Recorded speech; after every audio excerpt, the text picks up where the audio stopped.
this seminar, we will hear some of the most popular tunes and verses of the American Revolutionary period and learn more about their history and background.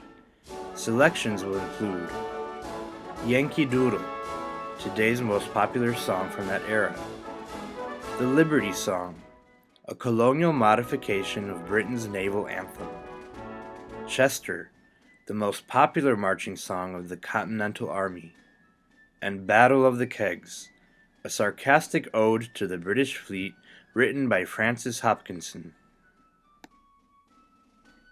Let's start with the Yankee Doodle. We all know the famous first verse. Yankee Doodle went to town, riding on a pony, stuck a feather in his cap and called it macaroni. Whoa, let's back up. What's all this pony and macaroni business? Well, the song actually goes back at least 20 years before the Revolutionary War. Historians aren't completely sure, but the melody probably came from England, Ireland, or Scotland around 1755. The first lyrics are generally attributed to Richard Shuckburgh, a surgeon in the British Army. Yankee Doodle was originally sung by British officers to mock the American colonists with whom they served in the French and Indian War for looking so disheveled and unorganized. The very first lyrics were actually about Brother Ephraim, who sold a cow, went to Canada, but proved a coward. The Ephraim referenced here is believed to have been Ephraim Williams, a colonel in the Massachusetts militia who was killed in the Battle of Lake George. The sheet music on which these lyrics were found actually includes instructions that words to be sung through the nose and in the West Country drawl and dialect. The pony reference was an insinuation that colonists didn't have proper war horses. Macaroni was the term back then for anything that was the latest style. Keep in mind, Italian food was still pretty exotic among the English and Americans. The claim that Yankee Doodle stuck a feather in his cap and called it macaroni was simply the British officer's way of saying that the Americans had no idea what was truly stylish or not. A true macaroni wig at that time was starting to reach ridiculously extreme proportions. Even though it began as a song that mocked the colonists, around the start of the war, it was embraced by the rebels themselves. A Boston newspaper reported one British officer asking another, after the battles of Concord and Lexington, how he liked the song now, to which he replied, "Dang them, they made us dance it till we were tired."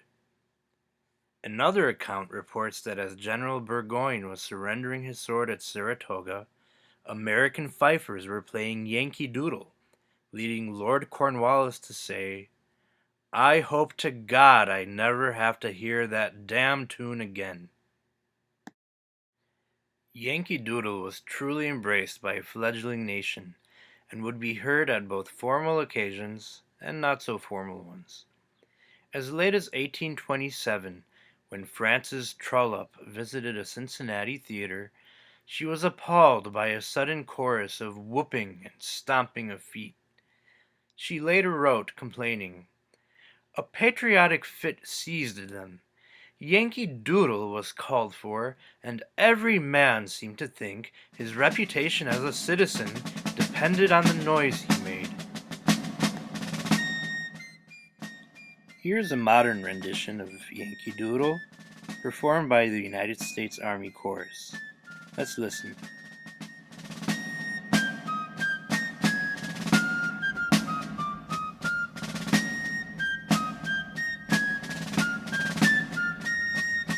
On a night went down to camp along with Captain Gooding, and there we saw the men and boys as thick as hasty pudding.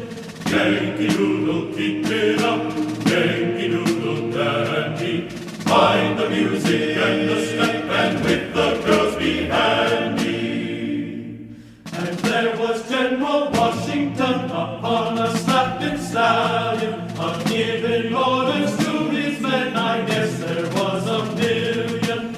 Yankee Doodle, keep it up, Yankee Doodle dandy. Mind the music and the step,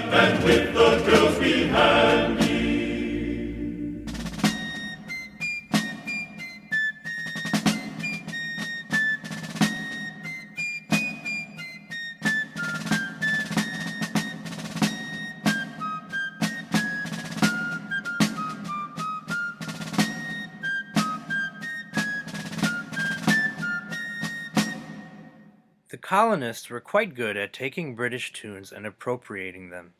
Another popular song from that era was the Liberty Song, written by American patriot John Dickinson and distributed in 1768 along with a circular letter denouncing unfair taxation.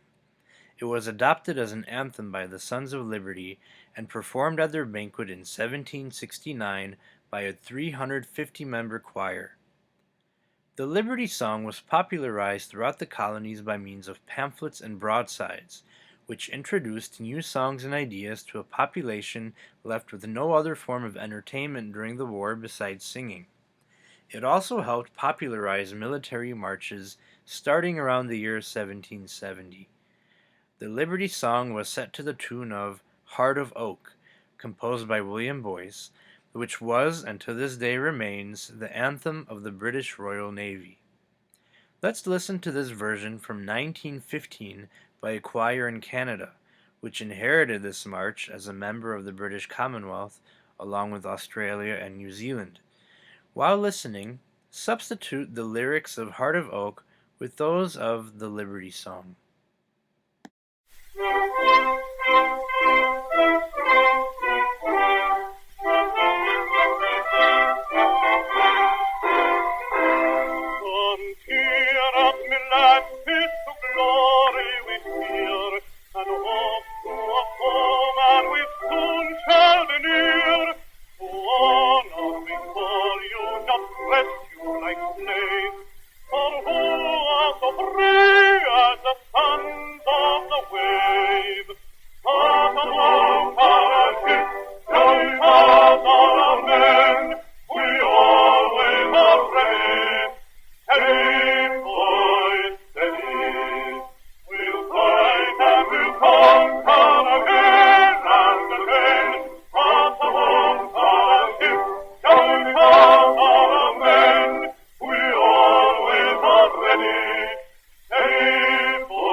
Our next piece was both written and composed by William Billings, considered by many to be the first American composer. He was born in Boston in 1746 to a shopkeeper. He showed interest in music quite early, and most of what he learned was either self-taught or picked up in church. As a common musician of the people, with a wife and 6 children, he was certainly not living the high life. He was not easy on the eyes either, being half blind, with one leg shorter than the other, a withered arm, raspy voice, old clothing, and a serious tobacco addiction. Yet his musical talent, enthusiasm, and patriotism were enough to make him a popular figure in the Boston music scene. Since his music was not made to enhance any sort of social status, Billings was free to experiment with the music of the time and create a truly American style. One innovation of his was to combine politically inspired texts with sacred music. Billings was a prolific composer, but it was one song in particular, Chester, that would become the single most popular marching song among American troops.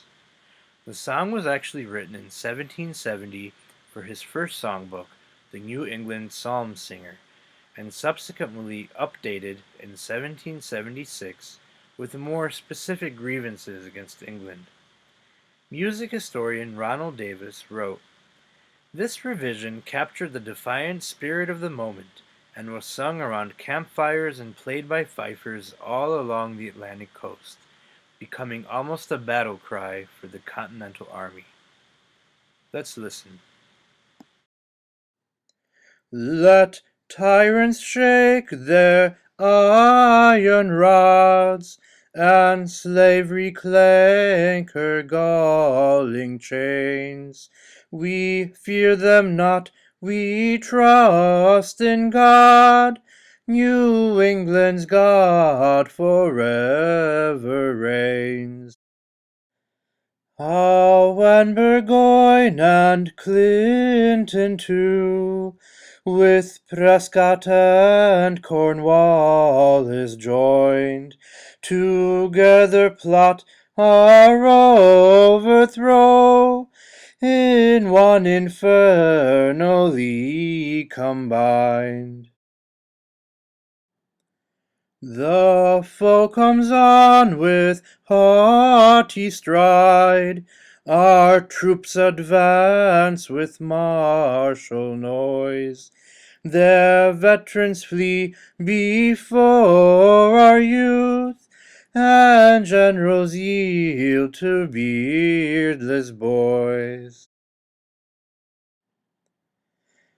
When God inspired us for the fight, their ranks were broke, their lines were forced, their ships were shattered in our sight, or swiftly driven from our coast. What grateful offering shall we bring? What shall we render to the Lord?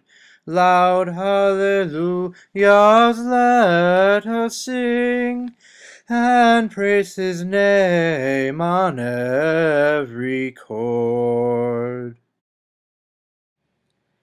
Francis Hopkinson was a contemporary of William Billings, but came from a very different social and musical background. The son of a Philadelphia lawyer, Hopkinson attended prestigious schools like the College of Pennsylvania and dabbled in almost everything, just like his friend, Benjamin Franklin. After completing his legal training, he started a long career in public service, always writing and composing on the side. Hopkinson was extremely active in the war effort from the very start. He served as chairman of the Navy War Board, designed the first American flag, which Betsy Ross sewed together, and signed the Declaration of Independence as a member of the Second Continental Congress. He also wrote one of the most popular songs on the front lines, a ballad called "The Battle of the Kegs." It referenced an attack on the British fleet in Philadelphia Harbor, in which floating kegs of powder damaged a few ships and killed about 4 British sailors. The song sarcastically praises the courage of the British Navy in defeating the floating kegs, and was written to lift the spirits of the Continental Army camped in difficult conditions at Valley Forge. The Battle of the Kegs was sung to the tune of Yankee Doodle.